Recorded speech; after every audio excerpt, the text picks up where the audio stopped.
Hello families! Today I would like to do a tutorial about how to access Zoom and then also what kind of features that students will need to be familiar with when on virtual classroom meetings. Now, the first place that students can access Zoom is on our virtual classroom page. They will always be able to access our link by clicking on the Zoom icon and clicking on the link. The other place where students will be able to go to access is their Clever account. Clever is where I keep all of the resources that students will need to access. Now from here, they'll need to click on Symbaloo. Once they're on Symbaloo, the Zoom button is at the top left corner. They'll need to click Open Zoom Meetings.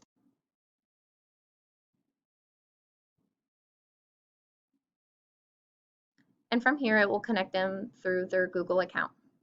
They'll want to click Join with Computer Audio since students will be using Chromebooks. Hi, everybody. Now, I want to introduce you to some of the features that you'll see down below. So, students will most likely not be sharing their screen. It'll be more of the teacher sharing my screen so that students will be able to see the new learning that we're focusing on, or maybe to utilize some games that we'll be playing as a class.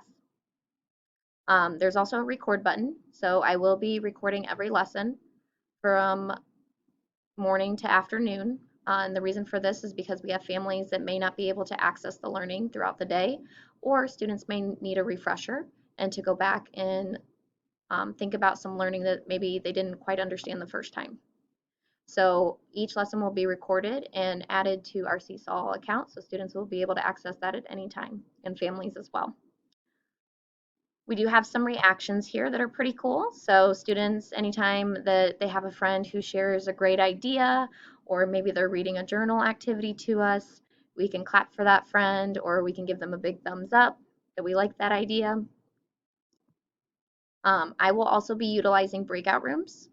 So breakout rooms is where students will get an opportunity to meet with partners or meet with small groups. Small groups will probably come later in the school year. And be able to share their great ideas with each other. Oftentimes we learn from our peers, so it's really important to give students that opportunity. Now, I am not able to get into every single breakout room in a short period of time. So it is very important that students, when they're at home, have a very safe learning environment, a spot that is very quiet for them, a spot where they can focus, but also it's important to make sure that they don't have those outside distractions. Because you will be able to hear everything that's on Zoom. Anything that's going on in the household, if they're not in a quiet spot, they will be able to hear. We do have a chat feature. We probably won't use this very often, especially not in the beginning of the school year, but maybe later throughout the school year when we become more familiar with the keypad, we might try to utilize that a little bit more. And then some of the really important tools that students will need to be familiar with is the mute button, and then also the stop video button. So the mute button, when I click on it, you'll see a little red line. That little red line is saying that it's time to be quiet. It's time to make sure that our listening ears are on because someone is sharing something really important. During learning time, the mute button will be on most of the time. When it's time for you to share, you'll need to make sure that that red line is not through the mute button so that everyone can hear you. The stop video,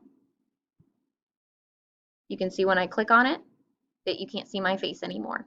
So maybe if you need to move to a new location within your household and you want to turn the video off for a second so that you can do that, that's totally fine.